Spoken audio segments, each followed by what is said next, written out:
Hi friends, this is Vincent. நம்ம சேனலுக்கு உங்களை அன்புடன் வரவேற்கிறேன். நம்ம சேனல் வந்து பாத்தீங்கன்னா உங்களோட கரியரை செட் பண்ணுங்க. அதாவது நீட் கவுன்சிலிங்காக நம்ம சேனல்ல நிறைய வீடியோஸ் வந்து கொடுத்துருக்கோம். ரெகுலரா நீங்க நம்ம சேனலை ஃபாலோ பண்ணிட்டு இருக்கீங்க. ரொம்ப முக்கியமா வாட்ஸ்அப் குரூப்ல ஜாயின் பண்ணுங்க. நிறைய அப்டேட்ஸ் வந்துச்சு அப்படின்னா உங்களுக்கு உடனே நம்ம கொடுத்துருப்போம்.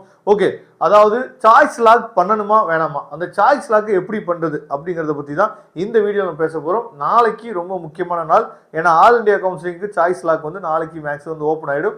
சாய்ஸ் லாக் பண்ணியே ஆகணும், சாய்ஸ் லாக் பண்ணல அப்படின்னா நமக்கு வந்து சீட் கிடைக்காது அப்படிங்கிற அந்த எண்ணத்துக்கே நீங்க போகாதீங்க. சாய்ஸ் லாக் அப்படிங்கிறது எதுக்காக அப்படின்னா நம்மளோட மன திருப்திக்காக. சாய்ஸ் லாக் பண்ணிட்டாச்சுப்பா, அப்போ அவ்வளோதான், நம்ம கவுன்சிலிங்க்கு நம்ம ரிசல்ட்டுக்கு ரெடி ஆகிட்டோம் அப்படின்னு சொல்லி ஒரு காரணத்துக்காக மட்டும்தான் சாய்ஸ் லாக் நம்ம பண்ணுறோம். ஓகேவா? சாய்ஸ் லாக் பண்ணலை அப்படின்னாலுமே ஆட்டோமேட்டிக்காக லாக் ஆகிடும், எந்த பிரச்சனையும் இல்லை. ஓகேவா? ஆனால் டிஎன் மெடிக்கல் கவுன்சிலிங் சரி, எம்சிசி கவுன்சிலிங் சரி, ஒன்ஸ் நீங்கள் சாய்ஸ் லாக் பண்ணிட்டீங்க அப்படின்னா அதுக்கப்புறம் அதை ரெக்டிஃபை பண்ணவே முடியாது, மாடிஃபை பண்ணவே முடியாது. அதனால தான் சாய்ஸ் லாக் பண்ணாமல் விட்டுட்டா கூட பிரச்சனை இல்லை. நீங்கள் சாய்ஸ் லாக் பண்ணிட்டு ஐயோ நம்ம பிடிஎஸ் இடையில போட்டுவிட்டோமே, ஐயோ நம்ம எம்பிபிஎஸ்ல மேனேஜ்மெண்ட் கோட்டா இடையில போட்டுவிட்டோமே, இதை போய் மாற்றணுமே அப்படிங்கிற எண்ணம் வந்து உங்களுக்கு வரக்கூடாது. அதனால சாய்ஸ் லாக் ஒன்ஸ் நீங்கள் பண்ணிட்டீங்க அப்படின்னா அதை அன்லாக் பண்ண முடியாது. ஓகே, இப்போ டிஎன் மெடிக்கல்ல சாய்ஸ் லாக் எப்படி பண்றது அப்படிங்கிறத பார்த்தலாம். இப்போ நீங்க சாய்ஸ் ஃபில்லிங் போட்டிருப்பீங்க, அதுல மை சாய்ஸஸ் அப்படின்னு சொல்லி இந்த மாதிரி டேப் வந்திருக்கும். சரியா? இதுதான் நீங்க சாய்ஸ் ஃபில்லிங் போட்டது. ஓகேவா?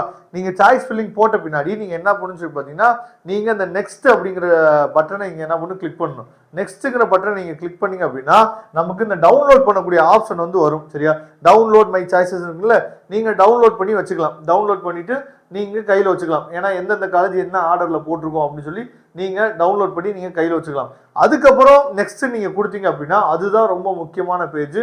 என்ன அப்படின்னா அந்த பேஜ்ல தான் சாய்ஸ் லாக் பேஜ். அதுதான் சாய்ஸ் லாக்குக்கு என்ன ஆகும் அப்படின்னா இந்த இடத்துல ஒரு பாக்ஸ் வரும், அந்த பாக்ஸை நீங்க டிக் பண்ணிடுங்க. சரியா? என்ன கேட்கும் அப்படின்னா, அதாவது நான் கொடுத்த ஆர்டர்லாம் நான் செக் பண்ணிட்டேன், எனக்கு ஓகே அப்படின்னு சொல்லி ஒரு பாக்ஸ் வந்து கேட்கும். அந்த பாக்ஸை டிக் பண்ணிட்டு ஓகேன்னு கொடுத்தீங்கன்னா ஓடிபி வரும். இந்த இடத்துல தான் என்னாச்சு பார்த்தீங்கன்னா உங்களுக்கு ஓடிபி வரும். சரியா? அந்த ஓடிபியை நீங்க என்ன பண்ணுங்கன்னு சொல்லி பார்த்தா கொடுத்துட்டீங்க அப்படின்னா உங்களுக்கு சாய்ஸ் லாக் வந்துடும்.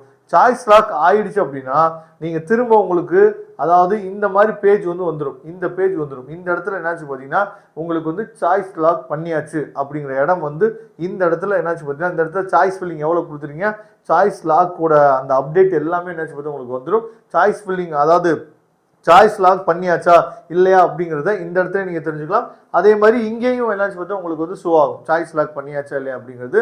அதே மாதிரி ரிசல்ட் வந்த பின்னாடி வந்து பார்த்தீங்கன்னா உங்களுக்கு எந்த காலேஜ் கிடைச்சிருக்கு அப்படிங்கிறத நீங்கள் என்ன பண்ணலாம்னு பார்த்தா கிளிக் பண்ணி நீங்கள் பார்த்துக்கலாம். அந்த ரிசல்ட் எப்படி நீங்கள் செக் பண்ணணும் அப்படிங்கிறத நான் அடுத்த வீடியோவில் என்னாச்சு பார்த்தா உங்களுக்காக கொடுக்குறேன். ஏன்னா ரிசல்ட் வந்து நம்ம உள்ளே போய் டவுன்லோட் பண்ணி ஒன்ஸ் நம்ம எடுத்துட்டோம் அப்படின்னா ஃப்ரீ எக்ஸிட் போக முடியாது. அப்போ ரிசல்ட்டை முன்னாடியே நம்ம எப்படி தெரிஞ்சுக்கிறது, எந்த காலேஜ் வந்து நமக்கு கிடைச்சிருக்கு அப்படிங்கிறது எப்படி தெரிஞ்சுக்கிறது அப்படிங்கிறத நான் அடுத்த வீடியோ கொடுக்குறேன். அதனால சாய்ஸ் லாக் அதாவது பண்ணணுங்கிற அவசியம் கிடையாது.